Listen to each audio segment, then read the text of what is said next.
भारत का मौसम सिर्फ एक मौसमी घटना नहीं है, बल्कि देश की इकोनॉमी, एग्रीकल्चर और सामाजिक जीवन की बैकबोन है।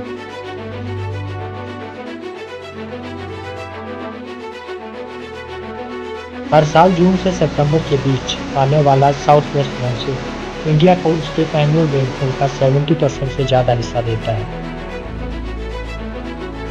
यही वर्षा खेती को सींचती है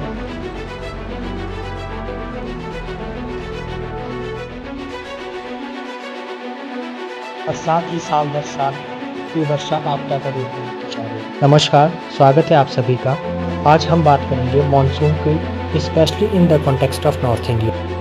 हिमालय की पहाड़ियाँ, गंगेटिक प्लेन्स और डेजर्ट मार्जिन मानसून को एकदम यूनिक बनाती है। इसलिए यहाँ बारिश कभी बहुत ज़्यादा यानी कि फ्लड एंड लैंडस्लाइड का रूप ले लेती है और कभी बहुत कम यानी कि ड्रॉट जैसी सिचुएशन पैदा हो जाती है।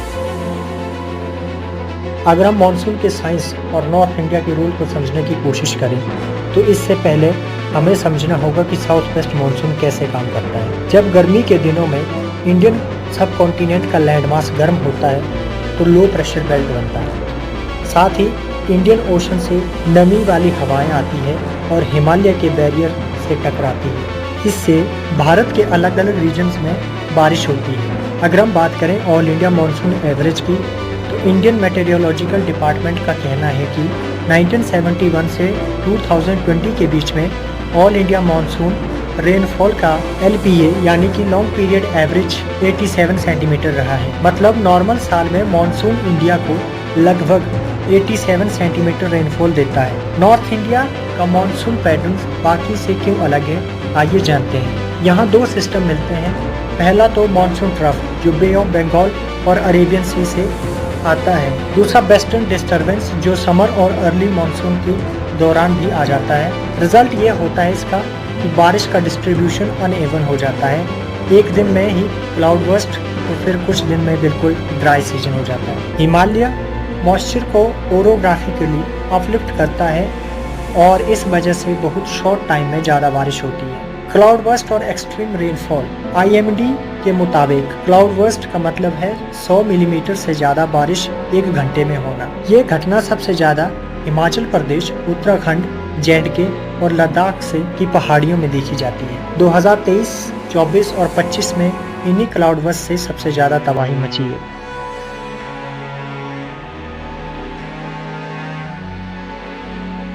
पिछले 3 सालों का मॉनसून डेटा और इम्पैक्ट अगर हम देखने की कोशिश करें तो 2023 को सबसे ज़्यादा वेट सीजन के रूप में देखा जाता है। जब 147% ऑफ LPA से ज़्यादा बारिश हमें देखने को मिली थी। इस बारिश से हिमाचल और उत्तराखंड में लैंडस्लाइड्स, क्लाउड बर्स्ट और फ्लड आए। सिर्फ हिमाचल प्रदेश में ही 441 डेथ हुई और लगभग 12,000 करोड़ का इकोनॉमिक लॉस यहाँ पर देखने को मिला। दिल्ली में यमुना ने जुलाई 2023 में 45 साल का रिकॉर्ड तोड़ा जब पानी 208.66 मीटर पर पहुँच गया। 2024 नॉर्मल सीजन रहा। IMD के हिसाब से नॉर्थ वेस्ट इंडिया ने इस दौरान 107% ज़्यादा LPA यहाँ पर रिकॉर्ड किया गया, यानी कि 934.8 मिलीमीटर बारिश यहाँ पर देखी गई। मतलब सीजन ओवरऑल नॉर्मल था पर रीजनल एक्सट्रीम देखने को मिले।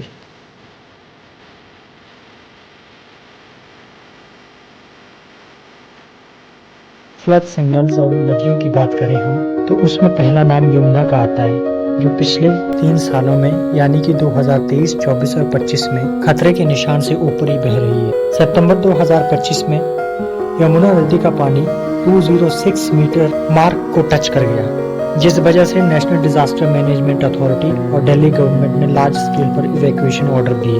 हथनी कुंड बैरेज जो हरियाणा में है, जब पानी रिलीज होता है तो वो 36 से 48 घंटे के बीच में दिल्ली में पहुंचता है, जो फ्लड मैनेजमेंट का एक की फैक्टर है। अगर हम पंजाब, हरियाणा और राजस्थान की बात करें तो घग्गर, सतलुज और ब्यास नदियों में बार बार ओवरफ्लो हुआ है।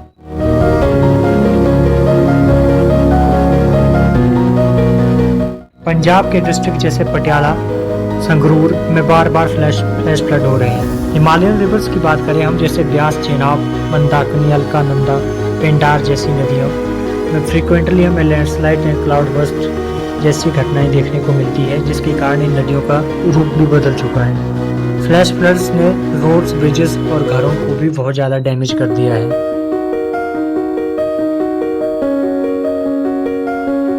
अगर हम डिजास्टर इम्पैक्ट की बात करें, specially in the context of north India, तो 2023 से 2025 के बीच में लगभग 3 सालों में हमें प्राइमरली हर साल लैंडस्लाइड और फ्लैश फ्लड की घटनाएं देखने को मिलती हैं और इसके कारण क्लाउड बर्स्ट की फ्रीक्वेंसी भी बढ़ती जा रही है। ग्लेशियर लेक आउटबर्स्ट फ्लड्स यानी कि GLOF का रिस्क भी बढ़ता जा रहा है। रिपोर्ट्स के मुताबिक 400 plus Himalayan glacier lakes high risk में है। इसके अलावा अर्बन फ्लडिंग सबसे बड़ी समस्या है।